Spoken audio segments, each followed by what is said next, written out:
Hello and welcome to Upfront. I'm Kang Tae-ri. October was quite a busy month, especially at Korea's National Assembly, with the state audit of government offices, and taking center stage this time was the issue of state cyber surveillance. Private conversations monitored by the authorities. Do we accept this in the name of justice, or should it be simply viewed as invasion of privacy? And of course, to help us go upfront on this issue today, we have a great panel of experts on board. Our legal consultant of the day, Professor Song Se-ryun from Kyung University. Good to have you with us again. Welcome. Thank you. Good to be here. And Mr. Lee Jun-suk, entrepreneur turned politician and also former head of the ruling Saenuri Party's Innovation Council. Welcome to the program. Thank you for And inviting you're me. also bringing your IT expertise to the table, Yeah, right? most of the people would remember me as a politician, but I happen to be a programmer at the same time. That's great. And of course, our Mr. Lee Jung-soo, co-president of the Sustainable Development Global Network. Hello. Hi, my pleasure. Now, before we actually delve into this upfront discussion, let's rewind it just a little bit and take a look at what brought this on. Over 90% of Koreans use KakaoTalk, which has become Korea's #1 messaging application. However, millions of users have fled to other messaging apps like Telegram over the past month, and more are following in their footsteps.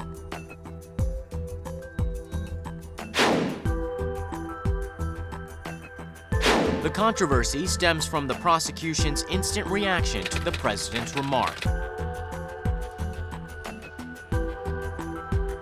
After the Supreme Prosecutor's Office announced plans to establish a cyber investigation team to carry out real-time monitoring in cyberspace. The public has raised concerns over the possibility of private messages being read. People talk about their private lives through messaging apps, and the nation has a duty to protect people's privacy. But if those private messages are being monitored, it is a clear invasion of privacy. If the prosecution announces that it will carry out inspections on KakaoTalk, people might feel uncomfortable, even if it might not have a serious impact on their personal lives. The nation has stressed the need for cyber surveillance only for criminal investigation, but the public will allow it only if their personal information and privacy are respected and protected. The heated controversy over the cyber inspections continues. It was reported to the public as if the prosecution was going to conduct real-time monitoring against defamation cases, but actually, defamation is not a target of surveillance warrants. Some civic organizations have prompted this misunderstanding by saying that it is like the entire nation being the target of the surveillance.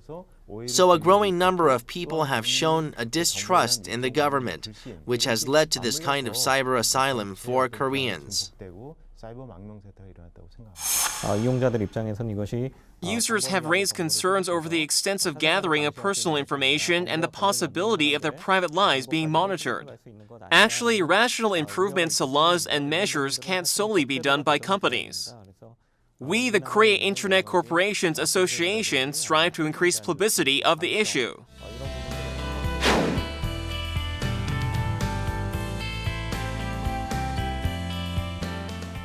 All right, so a question for the floor first. Have you migrated to another messenger application because of this controversy? No, I'm still using KakaoTalk. I was curious about it, but ended up not migrating or seeking any refuge in overseas servers. And the fact that you used that KakaoTalk, you're very familiar with it. It's part of your daily life, I can tell. What about you, Mr. Lee? Have you I ended up migrated? installing it, the Telegram, out of curiosity, but I don't have any friends on it. So there's actually no reason for me to use it, since messenger services you're gonna have to use it with your friends, and they haven't really converted. Most of them haven't converted, so. Okay, all right. And Mr. Liu? Well, in my case, I haven't migrated to KakaoTalk fully because I've been worked in New York for. I'm talking with the other messenger services to my friends and colleagues in the New York and overseas. Okay. But the thing here is like on the media it says like about 3 million people converted.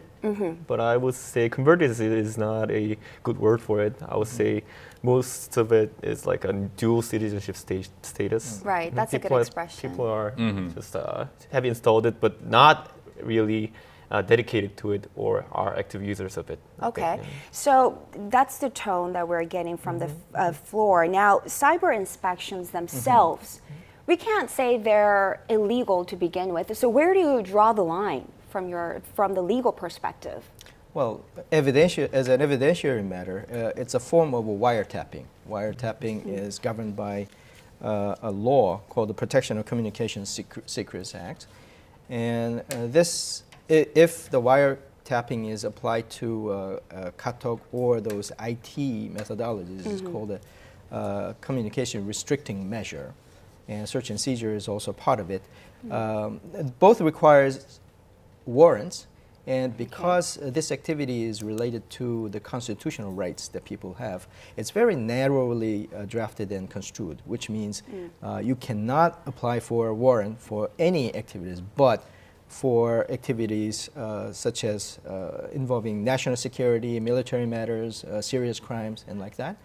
And then also, this has to be a secondary form of investigation, not the primary form. Okay. And it has to be minimally drafted so that the intrusion is minimized. So the spirit of the law is pretty clear that there is a balancing act, and the protection of privacy is one of the priorities. And another element to look at this from is whether our real-time conversations are being monitored. So let's bring in your computer programming expertise here. So real-time cyber surveillance, is it possible technically? Well, everything is doable actually.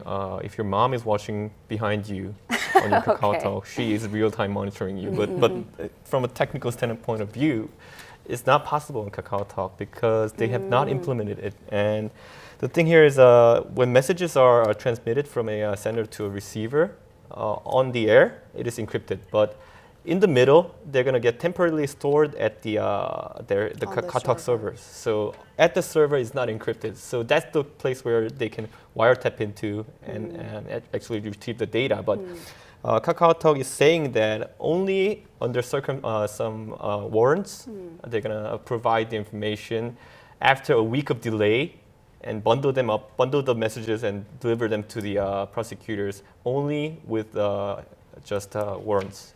So only with the warrants. With the warrants, and they are not real time since they are bundled weekly. Okay, so I want to get your personal opinions on this. So where do you draw the line? Well, I think everybody has a different notion of where the worth of the privacy is. But I've been kind of dealing with a lot of reports and the issues about the national security and the organized crimes happening in the world. The government has a bigger role in protecting us, and if that involves compromising a little bit of my privacy, probably I'll be okay with it. But I'm also looking at the sections of the law where, as I delineated earlier, it is narrowly construed, and also there's specific targets where the government is allowed to have the warrant to snoop in. So if that rule of law is pretty strictly kept, probably I won't worry too much about it. And what brought this on was dissemination of false rumors, potential defamations. So do you think in this case it falls into that category that Professor Song is talking about? To some extent, I think it does fall into the category. And the thing here is that when people are talking about defamation, once they become the victim, they're going to have a completely different standpoint of view. Because I personally, acting as a public figure on the media, receive a lot of bad remarks, and sometimes they are false remarks. And in those cases, when it's really serious, there were some people who claimed to be my father. Oh. Yeah, I had 3 fathers on the internet claiming to be my father, and I had to tell the prosecutors to actually investigate on it because I had no other options because of my defamation. So in those kind of cases, you really go like pro surveillance in that case. And if you think you're never going to be a victim, you're going to go for pro freedom. But I think it's really hard to draw the line. In my case, for me, it was really tempting for me to actually go for the surveillance idea because I was actually how to say a victim of it. I was actually a victim of it for quite a while. Well, I would say you're a victim having 3 cyber dads. That's not It could really be more. fair. I only More I only out found there. out 3. But then, okay, then Korea, is it doing it more excessively than other countries is my next question, because I read somewhere, I took notes here, the rate of cyber surveillance much higher in Korea, more than 22 times than other countries. Are we doing it more excessively? What's your take? I think that Korea has more reason to have more active involvement in it because of the threat from the North Korea, and where North Korea is very active in the cyber attacks. I do agree with you. I think that's what really gave this controversy an extra particular spark to this. What do you think?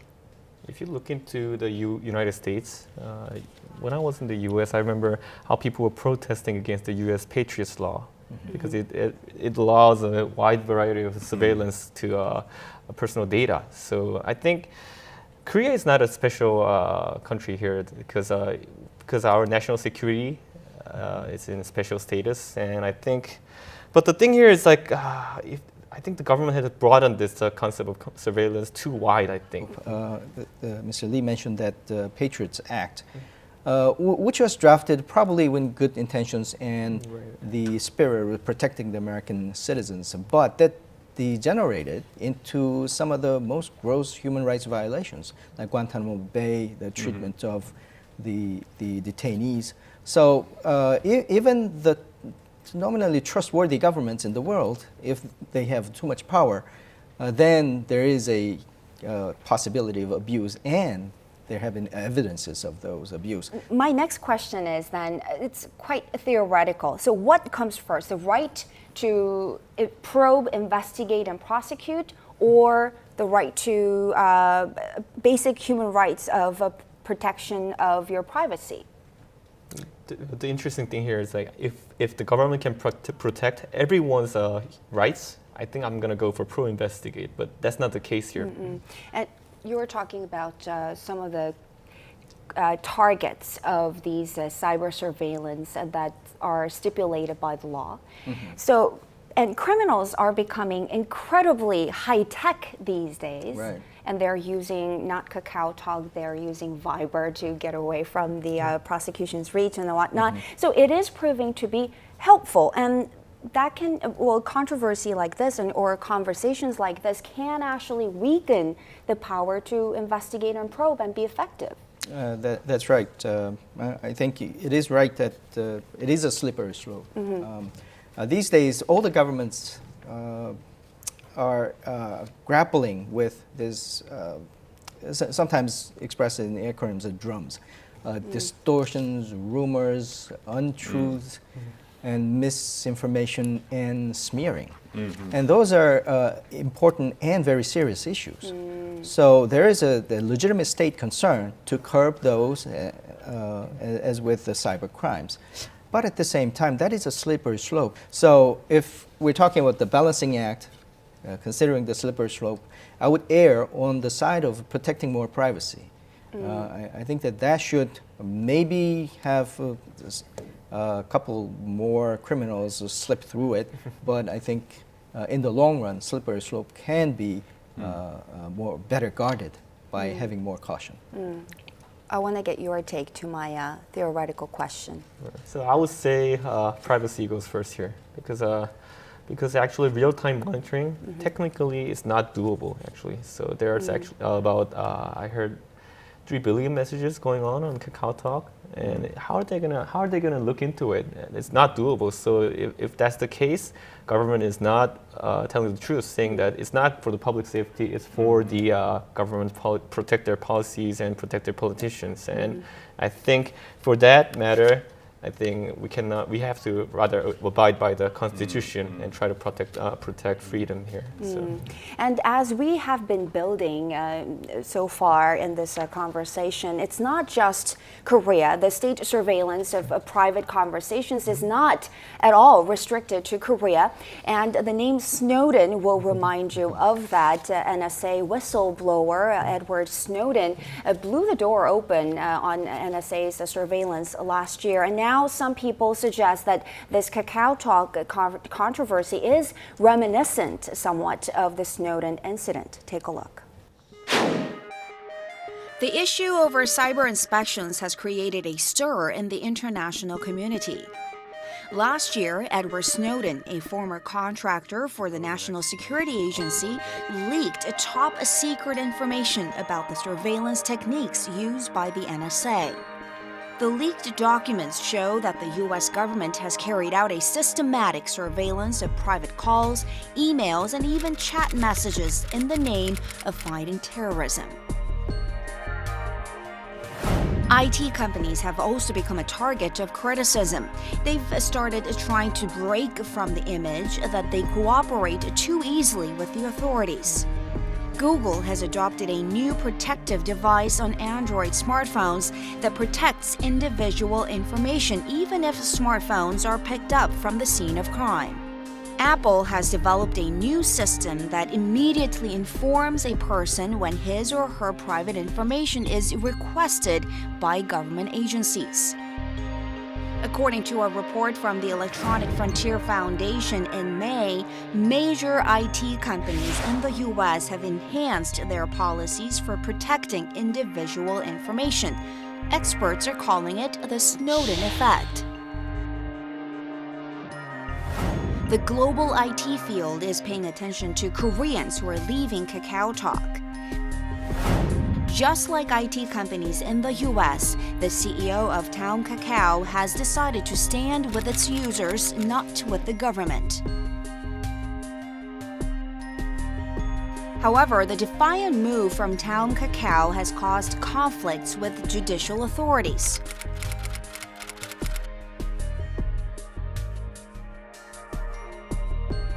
The U.S. is no exception. The FBI has strongly condemned Apple and Google for their increased security measures. A lot of people are going to be worrying about when the next time their business model is going to be attacked by regulations or government mandates. So I think that the creative economy is specifically the most damaged here. But in a wider sense, there has been some damage to technological advancement in Korea as a whole. So actually, I think what Mr. Lee, the CEO of Daum Kakao, did is actually his only choice and the only rational decision in this situation. The U.S. has subdivided the laws regarding real-time monitoring as well as search and seizure of information saved in online servers. Korea should take this as an opportunity to amend its Communications Privacy Act and establish a new law, like the Communications Assistance for Law Enforcement Act in the U.S., which requires the cooperation of telecommunications carriers. So the debate continues on whether Snowden is a traitor or is he a hero. That would depend on how you think of it. So, Mr. Liu, remind us how Google and Yahoo, in this case, reacted and dealt with this case. How the Snowden's revelation affected the U.S.? I think I can say three big aspects. One, the American users, as well as the foreign government and the global companies, they begin to distrust the American IT companies, as well as the American government. Right. So what that directly affected is the dropping of their profit. It's been reported that about 15 to 20% already been lost the past 12 months. And they're expecting about 40% dropping in their revenue. Why? Because there are three countries playing very significant role. One, China is not trying to buy anything from US, and then Brazil, and then Germany. Second one is the companies now to put in a lot of resource to develop technology to protect surveillance, which is encryption technology. And the third one is very interesting. The 9 big companies, the IT companies, including Google, Yahoo, and the Microsoft, they formed a coalition in this January. So this is, actually they have the outreaching to private advocacy groups, civil rights groups, as human rights groups to join with them to really pushing the government, the surveillance approaches. Well, of course, this is, they are trying to clean their name because they are used to cooperate with the government, the surveillance policy. But this is certainly that these 3 aspects that our IT companies need to see, learn the lesson from them. So like you're saying, yes, there are repercussions. When something like this breaks for your company, you better deal with it from day one, from moment one. And let's bring this conversation back to Korea then and talk about how KakaoTalk operator dealt with this. Very perplexing, I would say, to many people that I've talked to about. So basically not honoring warrants from prosecutors seeking access to private messages. That's the stance of KakaoTalk CEO. Is he wise to do this? Well, that's how it sounded. But as I heard it, it seemed like it was a calculated move in a way that he didn't obviously mean that he's going to physically obstruct the issuing of a warrant or execution of a warrant. All he's saying is that maybe he didn't say it outright, but we cooperated with the warrant maybe too eagerly before, because there was an indication that even when they're presented with the warrant to present the log, just the data to come in and out, but then they archived everything and gave it to the prosecution. But now he's saying, well, maybe we'll drag our feet. Maybe we'll not be fully cooperative of the mere request, but it didn't sound like he was saying we're going to resist or obstruct the execution of the warrant. I think it was a calculated move in other ways to be more controversial because KakaoTalk did not really react as best as they could from the day one. They were not making any firm statements like the Google or the Facebook CEO came out when they were in trouble.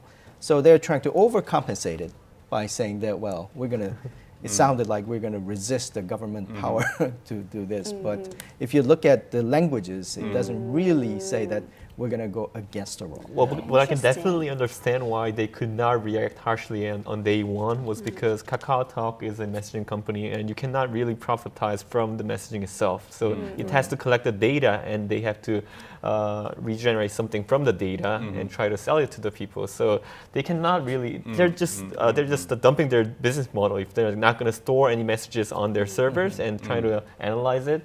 In that case, they're just dropping the business model. So they cannot say that to their shareholders. So they had to take time and try to come up with the best calculated messages. And I think from what the professor said, I think it wasn't the best move, I think. Okay, so it wasn't solely to accentuate the image of a company that is all about protecting privacy, you're saying. Well, then whether this strategy or a calculated move is working is questionable because I think I read somewhere in a survey 30% of the respondents said they are not really liking this move from KakaoTalk.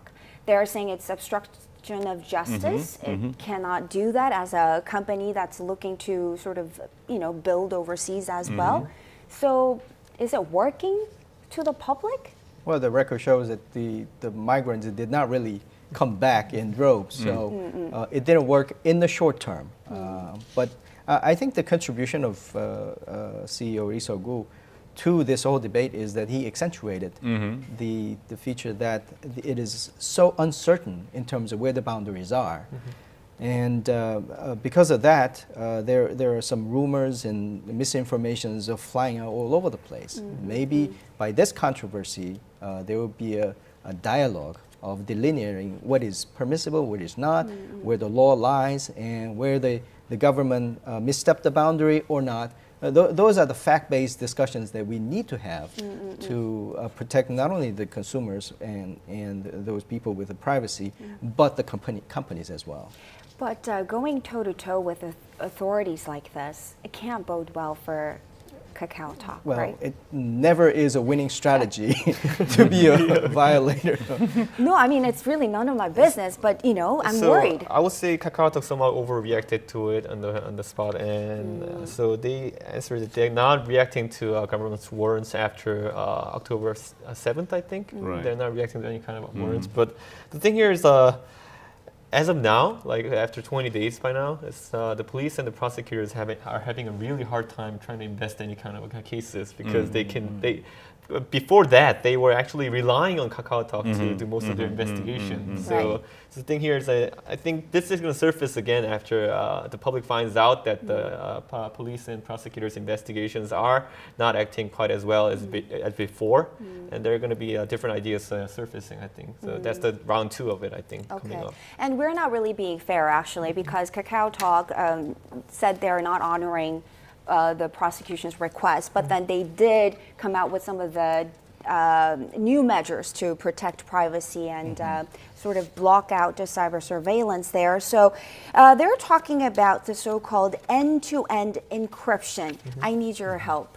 This is when you come in. What does this do? So end-to-end encryption means that the people who are in the dialogue, the sender and the receiver, they're gonna have a shared key of both of them, and then they're gonna share the keys and encrypt the messages on the terminal points with those keys. And the guy in between, the middle server, doesn't really know what the key is. So it's gonna the message is gonna be delivered with the envelope intact in this case. So nobody's actually looking into it or decrypting it or anything like that. So in that case, nothing is stored temporarily, and something is stored temporarily on the server, but it is encrypted, so it's still in the envelope, so nobody can actually look into it. Even if KakaoTalk pulls the data out of it, it's encrypted, so it's not human readable. So that's a kind of a methodology that you're going to bring into. Okay, all right. So basically, sort of codified so that it's not possible for anybody to tap into this from the beginning to the end. Right.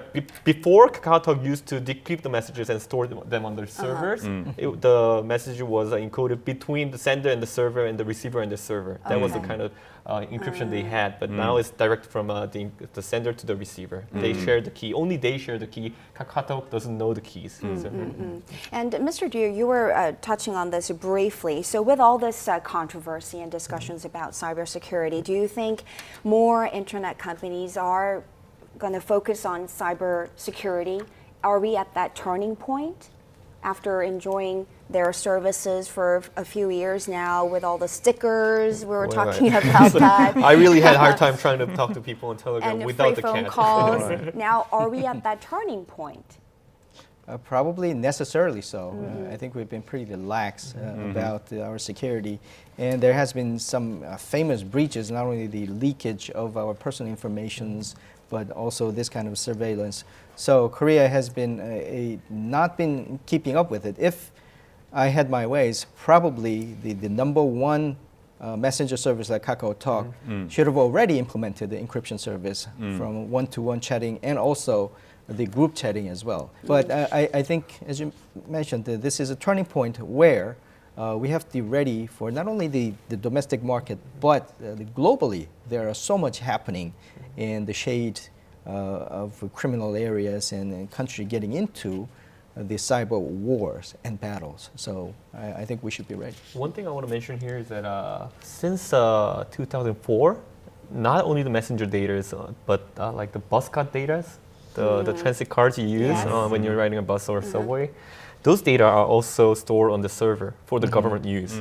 There are many places where, because I actually logged onto my credit card website and found out how like all the transit card data are stored and they are ready to be searched by warrants and those kind of stuff. So I think this brings up the whole issue of how like our data are not really safely stored right now. Wow. That's a great point. I mean, the next big thing people are saying, the Internet of Things. All the appliances and all the things that we use, cars, our refrigerators, all those have some chips inside and can be networked together and generates a huge amount of data to be mined by, if they're willing, the criminal rings and also the governments as well, if they have ill intentions. So this is a explosive area. If you're not ready, then we're going to be taken over by some very unsavory aspects of the society. As the professor mentioned, this is a really serious issue, IoT, because Samsung might know how much kimchi I have in my refrigerator and leak the information. Okay, well, so it's a reality that we just have to accept, I guess. But so do you think, we were talking about cyber migrations to Telegram. We were getting all the stats, how many people have abandoned Kakao Talk, although you were saying that it's not really abandonment, it's just trying it out really for a short period of time. So if the security system is strengthened, do you think users will go back to their original means of communication, Kakao Talk? Do you think they will go back to it? Well, as he said, that there are probably 2 million, 3 million went to Telegram, but they are still, I believe, using Kakao Talk as well selectively. If those ones are really concerned about the privacy, perhaps they left already. But as the increasing the technology in terms of the privacy protection, the portion, certainly that people enjoy the fun. I think this Kakao Talk is where they providing, this is the program providing fun, sharing experience with friends. And that aspect is very strong, this program. Therefore, people will stay and will come back. Okay. I think definitely this really depends on how Kakao Talk promptly responds to the public's request, because before, how we remember in Korea, there were services like Free Chell and Cyberworld. They're all gone because they could not respond to the public's request. And I think Kakao Talk definitely knows how the public demand is going. Right. So I think I really look forward to it. Okay. And speaking of cyber migrations, more than 400,000 users abandoned Kakao Talk in a week following reports of state cyber surveillance. So, and in all of this, a rising star is a Telegram, another popular messenger application with Russian roots and with a very interesting history there. So let's take a look at a recent interview with CEO of Telegram, Pavel Durov.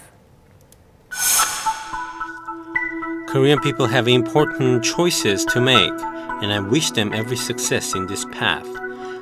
My personal view is reflected in Benjamin Franklin's saying, "Those who surrender freedom for security will not have, nor do they deserve either one."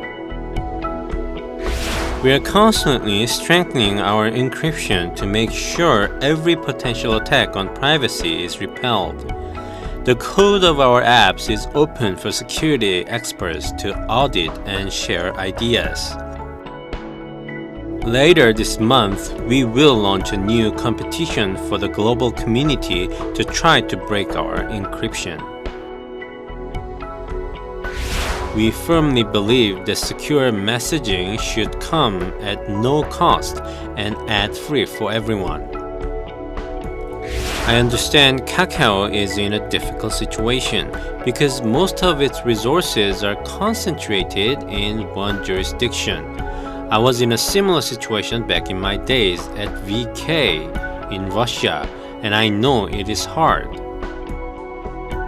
That is why we designed Telegram to be physically and legally spread throughout several jurisdictions. This makes us independent from laws and politics of one specific country. So we're talking about the rise of Telegram, but some are saying it's not really fair, or it's worrisome that the IT sector of Korea, going forward quite ambitiously at this point, is bearing the brunt of what the government decided to do. What do you guys say? It seems that like a fish needs water. The IT industry needs the culture of trust. So in order to survive, when government is not really acting with the transparency as well as not earning trust from people and IT industries. I'm just wondering that this is government really think twice how to work with the IT companies as well as the users group and also the privacy advocate group in terms of to make sort of the good practice where that UN also really they speak about the governance as well as the good transparency, and that's the where the two pillar of the make a great business. The ruling and opposition parties have a heated debate on relieving public concerns over cyber surveillance by judicial authorities. 집중적으로 감찰이 이루어져야 한다고 생각하는데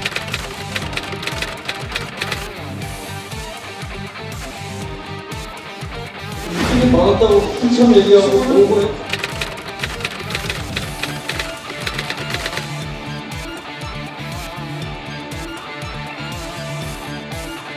그걸 하기 위해서는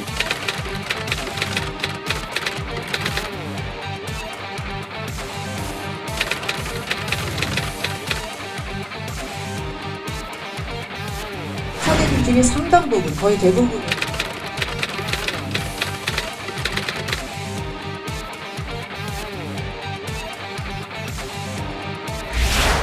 Progressive civic organizations have requested an official apology from the president. And the minor opposition Justice Party has called on the Public Prosecutor General to resign. The ruling and opposition parties went toe-to-toe against one another until the last day of the National Assembly's inspection of government offices.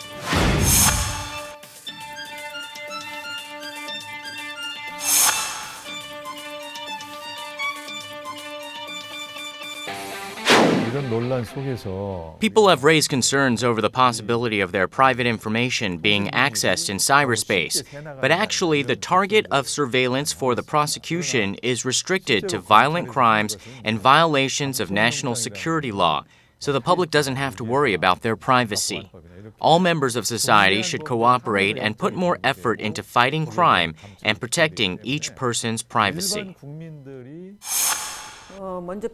Freedom of expression is a core aspect of democracy, so the government should first show a strong will to protect that right.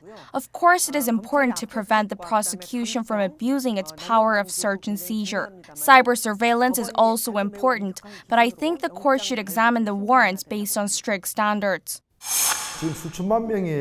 Tens of millions of people are using messaging applications and they are worried about their private information being disclosed and distributed. Public concerns have grown as they think the prosecution has misused the surveillance warrants against people who are actually not related to the crime. Each party has drawn lines in the sand over cyber surveillance. From a battle to investigate the truth to a struggle for the leadership of government affairs, the heated discussions and debates continue. And you guys were talking about the misjudgment on the part of the government and the Park Geun-hye administration. And actually, the opposition parties are calling on the president to apologize to, and also calling on the public prosecutor general to step down. Do you think it needs to come to that? I think they were not like violating the law or anything, so they're not going to actually apologize for anything. But the thing here is like things had to be more transparent. I think at this case, people had the trust that KakaoTalk will not be monitored, and they found out that it can be monitored. I think there's a big gap there. I respond that with what happened with the U.S. president. He endorsed the government surveillance agencies to continue to do their job, but they should get the court order, and that then he was very much pretty much support the government law. This is how we can make a safe America. So in terms of the president asking president to apologize or the design of the chief prosecutor is a bit of too much, but that's also political intended movement as well. Yeah, so coming back to Korea then, with this issue being a hot potato issue at the National Assembly, which party, which side do you think is feeling the public pulse better? Well, they all failed, I think. They all failed. It's Okay. really a technical issue, and they never really understood it really well. And I think there are many parties who have to make actual better decisions here, and we actually have to change the law a bit, saying that how the professor mentioned it, when the search warrants are issued, I think they have to really be careful about how the extent is set of the messages. And I read in the statistics saying that 95% of the warrants were actually issued. And that's about 10% higher than actually search against tangible things. So I think those kind of issues, the court has to do something about it, and definitely the government has to do something about it, and the public should know about it. Saying that because the search warrants on tangible goods, people know that they are being searched actually, but in this kind of a cyber searches, people don't really know after a while. For a while, they can't really find out they are being searched and monitored. So those kind of some changes we have to make to the law and the process actually. Yeah. Although the law says if you're searched or been subjected to the monitoring, you have to be notified within 30 days of the conclusion of the monitoring. And going back to the question if the president's apology or some political point is stepping down is the answer, probably we have a very easier time. A very simple answer right there. But I think that this is about not just trouble that a company is in or some political point is. It's about internet governance that we have not really figured out what the uncertainties should be addressed. To be fair to these people, nobody figured out actually this is a global issue, not only just a Korean issue. But that's not a good excuse for us because we are at the forefront of IT strength in the world. And if we were to strengthen our companies to go abroad and do well, probably the internet governance involving the government regulations and the environment on which the companies do business should be more respectable and trustworthy. We should work together to at least get rid of the uncertainties, at least get rid of all those shady areas to have some kind of standard so they will not only be a good business environment for the Korean companies, but if other countries want to look at and look to the advanced experiences and measures that Korea put into, probably that will raise the soft power that we have in this particular area. And the public should really care about what data is stored and what data is reused and analyzed. Because most of the IT services, they always profitize from the data. So it's more like how we pay attention to our data being stored and how our data is being, collected and analyzed on the server. I think, and companies have to be really transparent about it. So you were talking about working together. So hopefully there is some working together, and hopefully there is some sort of resolution or solution in all of this. So what should be the focal point in terms of moving forward here, either at the National Assembly or on the business level of internet companies? What should be the focal point moving forward? I think that the point they should work on should be what they do best or what their area is. For the companies, the technological solutions like the encryptions and the other ways of getting the snoopers out, and not only the government, but the criminal elements, that should come forward. And also, there has to be a government and the National Assemblies serious discussion about where the balance lies in terms of the privacy that people have and the state concern. All right, Mr. Lee?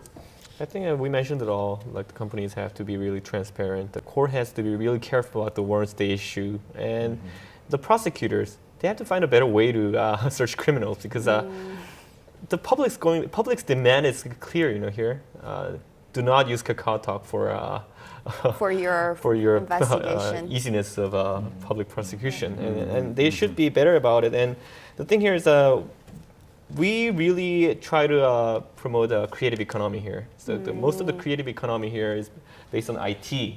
The thing is, the IT, there are really, really good startups there, but they really don't know much about how to protect customers' data and all the other law issues. So this is how the KakaoTalk ended up in saying just giving in to what the government requests and providing all the information they can. But I think companies should now really understand, like the customers actually looking into how their data is being protected and how they are reacting to the government, and that's more of an issue now that should be trained to new entrepreneurs now.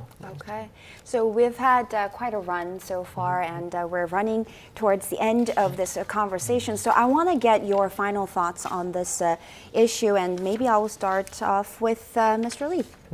I think it's a really good opportunity to actually start looking into how the surveillance issue is coming up. And of course, it started off with KakaoTalk, but as I mentioned, there are more fields that needs our attention. I think, and the media should dig up those and actually try to protect people's data and save them from any kind of ill intentions. I think because. When data is used for good intention, they can be really good, like the bus I think I mentioned. Right. But if they're used with bad intentions, it can really be. Some people mention how we're going back into the dictatorship era, but that's not going to happen because we are looking into it. So I think the public's attention is what's important here. Yeah. Okay, and Mr. Deer. Well, this is quite right time that the government, as well as the parliament, as well as civil society and academia, really looking into those big data collected by government institutions or private institutions, and how they collect them and where they use them, and who are getting benefit of these data now. And really looking into that, and we continue mentioning about transparency and accountability. This had to be clearly identified, and probably we got to make sure that somebody got to be responsible for how to use this data as well. Professor I'll second the opinion that this has to be a milestone for the internet security and also privacy area. And this is a good opportunity to exploit the strength that we have and also the ingenuity of our companies. And in order to ensure that this does not happen going forward, and also in order that the companies will delve into their business activities without worrying about government interventions, I think the message has to be clear from all sides, and that requires working together to make the environment better. I think that if you look backwards, probably we'll lose, but if we look forward, probably there are some good opportunities out there. Certainly, the pulse that I'm getting in this studio is that controversies like this hopefully can be turned into an opportunity there. Thanks so much for coming in today and going upfront about this issue. Thank you. Thank you. And that's all the time that we have for this edition of Upfront, but stay connected with us on our website as well as Twitter. Thank you so much for watching, and I'll see you next time.